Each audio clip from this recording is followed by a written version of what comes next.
नमस्ते, मैं doctor Pradeep Ingle. I am a laparoscopy surgeon, fertility specialist and a gynecologist practicing in the city of Ahmednagar, Maharashtra. So today आज हम लोग discuss करने वाले हैं प्री प्रेगनेंसी केयर के बारे में. तो if you are planning to have a baby in next 1 year, so this video would be of great help to you. तो प्री प्रेगनेंसी केयर के बारे में आज हम लोग साइंटिफिकली जानने की कोशिश करेंगे. तो ये प्री प्रेगनेंसी केयर ज़रूरी इसके लिए होता है कि आपका कंसेप्शन के अराउंड आपका जो हेल्थ है इसका डायरेक्ट बियरिंग होता है आपके चाइल्ड के हेल्थ के ऊपर या आपके ड्यूरिंग प्रेगनेंसी हेल्थ के ऊपर. तो around the time of conception आपका हेल्थ अच्छा होना काफ़ी ज़रूरी है. तो हम लोग एक एक चीज़ देखेंगे कि around the time of conception क्या क्या फैक्टर्स है वो इम्पोर्टेंट हैं. तो सबसे पहली चीज़ है आपकी एज. दुर्भाग्यवश in today's competitive area this age is bit neglected part, क्योंकि usually our career takes precedence over our obstetric career. मतलब हम लोग हमारा फाइनेंशियल करियर सिक्योर करने के पीछे लगते हैं और ऑब्स्टेटिक्स को थोड़ा सा बाद में रखते हैं. तो यूजुअली जो फर्टिलिटी पोटेंशियल्स रहते हैं अराउंड अर्ली 20s और लेट 30s में, during the 20s and early 30s they are maximum. तो आपने ये कोशिश करना है कि at the time of conception आपकी जो age, specially age of female partner, it should be in 20s और early 30s. In such period your reproductive abilities are maximum. तो इसको बोलते हैं फेकंडिटी रेट. तो मतलब अगर आप कोशिश करते हो तो हर महीने आपके प्रेग्नेंट होने के चांसेस ये एज में मैक्सिमम रहते हैं. They are around 20 to 30%. तो ट्राई टू रिप्रोड्यूस और try to have a baby in at this juncture, like means in between your 20s and early 30s. तो इसमें कॉम्प्लिकेशन रेट कम रहती है. इसमें आपके जो बीज है वो सशक्त रहते हैं और आपकी जो प्रोजेनी बनेगी वो हेल्दी बनेगी. तो female age is the most important factor as far as any reproductive outcome is concern. तो फीमेल का एज 20s और 30s के बीच में चाहिए. What about male age? तो जनरली मेल का रिप्रोडक्शन में बहुत कम रोल है.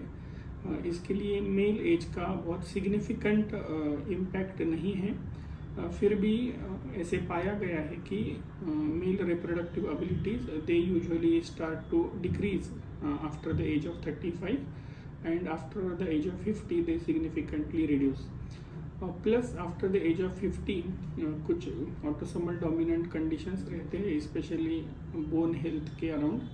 तो ऐसे पाया गया है कि अगर फादर की एज 50+ है तो जो उनकी जो प्रोजेनी रहेगी उनमें बोन हेल्थ के इश्यूज हो सकते हैं. तो for males also it is always better कि उन्होंने अपना जो फैमिली है या प्रोक्रिएशन है they should begin prior to their age when they touch 35. तो फीमेल के लिए 20s और 30s हैं और मेल्स ने उनका जो रिप्रोडक्टिव एबिलिटीज है, करियर है, वो 35 के पहले ख़त्म करना है या एटलीस्ट शुरू कर देना है. तो दूसरी चीज़ है वेट. तो ये भी एक ज़रूरी फैक्टर है क्योंकि आपका जो कंसेप्शन के अराउंड वेट है it has a direct bearing on your obstetric जो कॉम्प्लिकेशंस होते हैं उसके अराउंड. तो आपने हेल्दी वेट बनाए रखना काफ़ी ज़रूरी है. तो अपने इंडिया में एक बॉडी मास इंडेक्स करके एक कंसेप्ट है. तो इंडियंस में अराउंड एक ये बॉडी मास इंडेक्स 18 से 23 रहना चाहिए. अगर 18 से नीचे आपका बॉडी मास इंडेक्स है या आपका 25-26 के ऊपर बॉडी मास इंडेक्स है तो वो एक रिस्क फैक्टर है. तो आपने आपका जो बॉडी वेट है वो इस दौरान आपने रखने की कोशिश करनी चाहिए. Third thing is what about exercise. तो ऐसे पाया गया है कि जो लोग रेगुलर एक्सरसाइज करते हैं तो उनमें रिप्रोडक्टिव एबिलिटीज अच्छे रहते हैं, उनके बीज जो है वो सशक्त बनते हैं. तो एटलीस्ट 150 मिनट्स इन 1 वीक आपने एक्सरसाइज करना है. या एक ऐसे देखा जाए तो 30 minutes a day for at least 5 days a week आपको एक्सरसाइज करना है. ये जो एक्सरसाइज है वो मॉडरेट इंटेंसिटी का होना चाहिए. इसमें से दो सेशंस है वो वेट बेयरिंग एक्सरसाइज के रहने चाहिए, ऐसे रिकमेंडेशन है। तो मेल फीमेल ने अपना हेल्दी वेट बनाए रखने के लिए और for the sense of their well being regular exercise करना भी ज़रूरी है, इससे अच्छे बीज बनते हैं। Third thing is what diet should we consider prior to conception. तो ऐसे कुछ स्पेसिफिक डाइटरी रिकमेंडेशंस नहीं है, आपकी कल्चरल पैटर्न के हिसाब से आप डाइट ले सकते हैं। और कुछ ऐसी स्पेसिफिक डाइट नहीं है कि जिससे रिप्रोडक्टिव एबिलिटीज़ बढ़े, लेकिन हाँ ये ज़रूरी है कि आपने एटलीस्ट 1 मंथ प्रायर एक फॉलिक एसिड का टैबलेट आता है, वो कंसेप्शन के पहले आपने शुरू करना है। और ये टैबलेट आपका कंसीव होने के बाद में भी 12 वीक्स तक चलता है, तो ये टैबलेट आपने ज़रूरी खाना है। भी कुछ लोगों को कुछ पहले की बीमारियां रहती है, जैसे कि हाइपरटेंशन है, डायबिटीज़ है, हाइपोथायराइडिज्म है, या कुछ लोगों को साइकेट्रिक इलनेसेस रहते हैं।